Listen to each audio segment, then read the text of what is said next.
This video is sponsored by Case Filters, Capture with Confidence. Hi there, I'm Alistair Ben and you're watching Expressive Photography. In today's video, I want to dig into deeper understanding of color processing. I'm sure I'm not alone in that our journey as we mature and evolve as a landscape photographer is fraught with challenges, questions, that we don't even know what to ask. And in this video, I want to dig into one of the subjects that I get requested about most, which is how to handle color in our landscape photography. There are so many variables that affect color in our landscape photos. First of all is the light that's present at the time.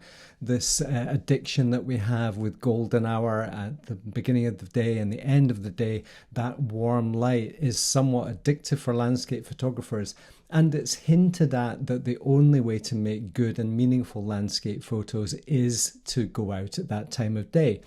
Of course, I run a lot of workshops and there's many hours in the day that are not golden hour, and I like to be out in the field as often as possible.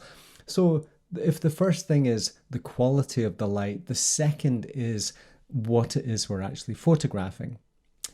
You can photograph dull, lifeless things in beautiful light and they come to life. And likewise, you can photograph colorful and dynamic things at any time of the day, and the nature of the thing is going to make it incredible.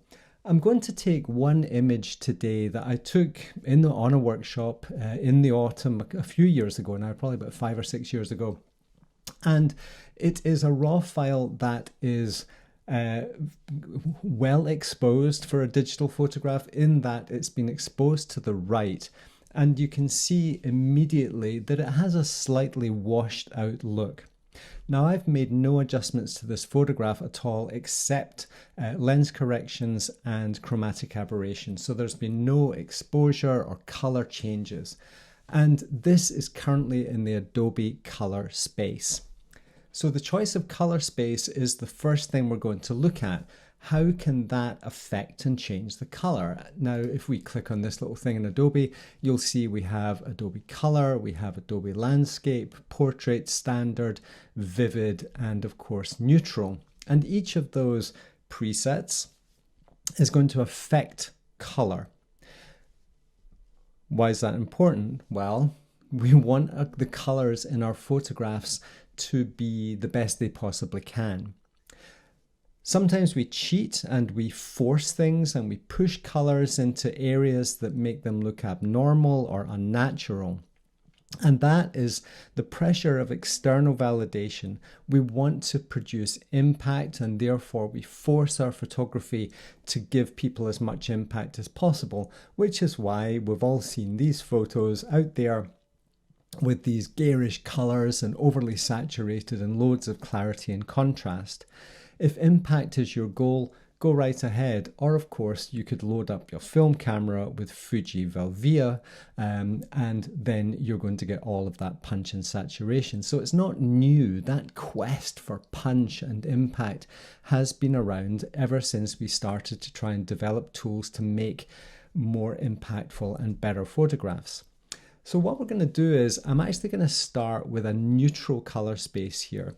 And the reason I'm doing that is because I'm not adding one thing that affects color more than anything in a typical workflow environment, and that is contrast. If we look at landscape mode and compare that with the neutral mode, the landscape mode has way more contrast and the colors look much more saturated. This landscape look that Adobe has conjured up out of thin air, and many camera manufacturers mimic, or this is why Adobe did it, was to mimic these in-camera settings from the likes of Canon or Nikon or Sony. These super saturated, contrasty colors have more impact, and that is what they think consumers want from their cameras, is to show better than life, something that just looks more than we actually experienced. And I understand that. I understand that impact and punch and purpose, that kind of impactful photography. Of course, I understand it, but it's not very nuanced and it's not particularly creative or expressive. So the reason I want to start with a neutral color space here is to say what is present in the raw file.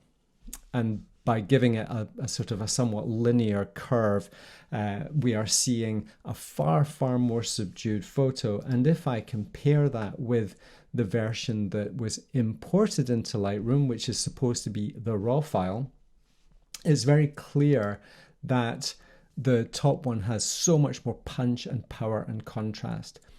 So I'm going to start looking at this and say, right, what tools do we have at our disposal that are going to influence the colors, and how can we do a better job by using our intuition, by using feel, and by using the tools that are available in surprising ways. So don't go anywhere. We are definitely going to be doing more of this.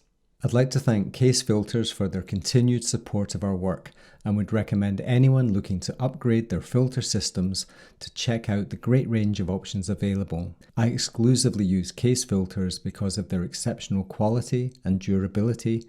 They never let me down. Click on the link in the description below and use the code Alistair for a 5% discount. I think the first thing to look at is that in a typical Lightroom workflow like this, there are so many different ways that we can affect colors without actually touching any color sliders. And I think this is where a lot of photographers fall foul, is to look at their photographs and they manage their colors by moving color sliders or by color mixing and things like that, when in actual fact there are so many other things that are affecting the color. One is exposure. So if I darken this image quite a lot, we can see that these colors have got richer and deeper and more impactful. The reason for that is that there's a direct relationship between exposure and saturation. Saturation is a function of brightness. The darker something gets, the more saturated it gets. So even before I touch a single color slider, I can affect the look of my colors. I can also affect things by looking at contrast. So if I increase contrast by increasing my highlights and my whites, that exposure darkening and the counterpoint of the lights and the highlights, I'm adding contrast, and contrast and color are deeply, deeply connected. If I do that the simple way and just add contrast by using the contrast slider, we can see how dramatically we can affect the colors that are present.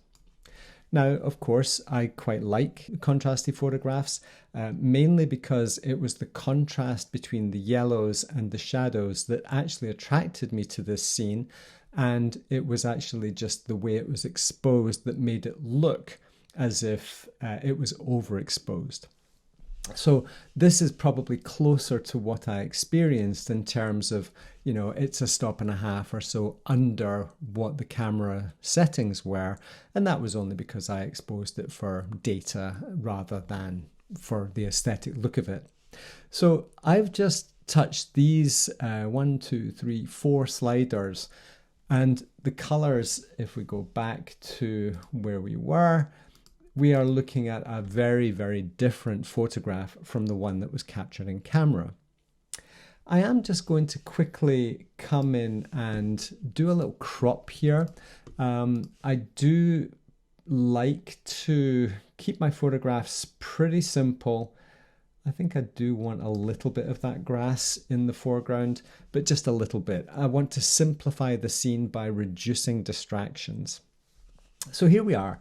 We now have a scene that has definitely more impactful colors, but equally it is more simple because we've deepened those shadows. We're creating contrast. We're creating a stage for the colors to perform on. If we go back to that full frame version, you can see so much detail in those blue shadows, and I found that pretty distracting. So I haven't yet touched the temperature slider or the tint slider. And something that our brains do really, really well is perceive the feel of color. I wrote an ebook a few years ago called The Color of Meaning, and I dive into this topic in incredible detail. The Color of Meaning was a play on words, the meaning of color. I think the color of meaning is really, really important. Is what are we trying to say with our photographs? And the difference between the blue, yellow, and the green, magenta there can influence the way an image is going to feel. So this is actually set to quite a cool white balance, and you can see the coolness in those shadow areas. If we increase the coolness, you can see how the yellows are getting colder, and you get to a point where they can get quite melancholic. If we keep going and keep going, we can create images that are really quite dystopian. Anyone who tells you that there is not a relationship between feel and color and expression and emotion is living in a box. Photography, for me anyway, is all about expression, all about emotional expression, all about seeing beyond the subject and making images that feel of something and ask the viewer to feel something. So I'm going to warm it up a little bit. I kind of want this to be quite a joyful image. Now I'm still seeing a little bit of that blue on the trunks here of these silver birch, and I'm going to target that directly. If I zoom in, you can see there's a little bit of blue in those shadows. This is the tone that I've just picked, so it is definitely a cool tone, and I can strip that away right up to the point where it's pretty much gone, but they still feel cool in comparison to the warmer tones of the leaves. The second thing I'm going to do is look at the influence of tint. Tint is something that a lot of photographers are scared of because it's quite easy to create some really hideous results, too magenta, too green. And what I want to introduce to you now is the difference between a cool tone and a warm tone. So even though so I don't want my global yellows to be too bright, otherwise they just feel shouty to me.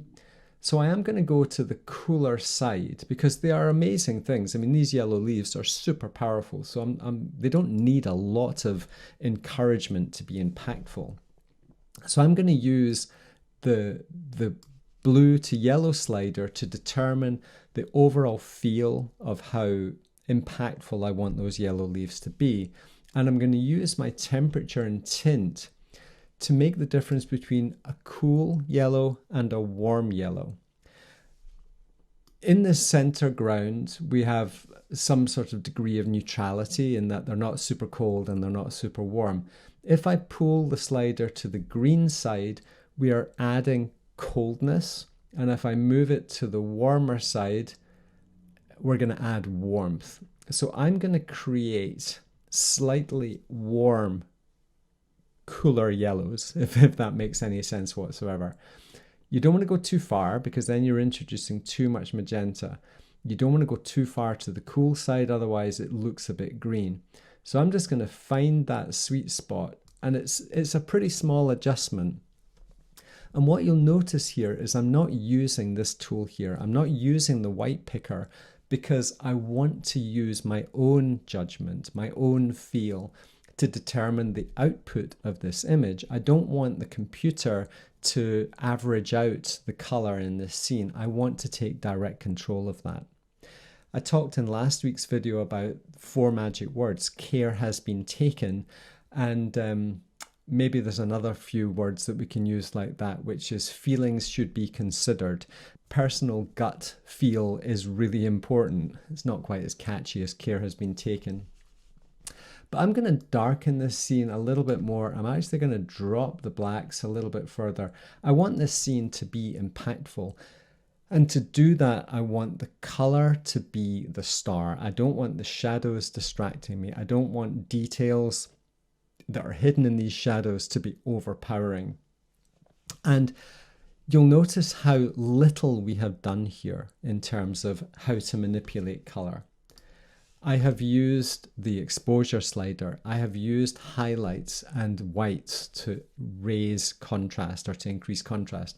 I have used the contrast slider just to facilitate a more rapid change. I could do it without. I could do it by dropping the shadows, dropping the blacks. You know, all of these things are quite straightforward. And you will notice that we have made some very subtle adjustments to temperature and tint to create the feel that I am looking for. It's a no-brainer for me to basically say that the image on the right is more expressive than the image of the left. But I want to point out there's two sliders I haven't touched, which is vibrance and saturation. I made one very small adjustment to bring down the blues in this locally, so that's a local adjustment. All of these other adjustments have actually been global adjustments. And I think the importance of this video is that there are things that change color or impact color that have got nothing to do with color sliders in our processing. The color space that we elect to use is manipulating contrast, and contrast has as much influence on our colors than anything else in our processing. So I think it's important for anybody who wants to try and improve their color work is to look at contrast, look at exposure, and dial in the feel of the color you want before you even touch temperature and tint, or indeed vibrance and saturation. Vibrance and saturation really shouldn't be that necessary in a scene where you can control contrast. But if you want to jump into this topic deeper, my ebook, The Color of Meaning, goes really deeply into this topic. It is the second of my expressive photography ebook series. Luminosity and Contrast was the first, and The Color of Meaning was the second. Diving into color is a fascinating and so rewarding journey in our landscape photography development. I hope you've enjoyed this little primer on color and how to get the best out of your processing, whichever software it is you use to work on your raw files. Please join me again next week for more expressive photography, and I look forward to sharing more of what I've learned over the last 25 years with you. Thank you very much for watching. I do very much appreciate it. Bye for now.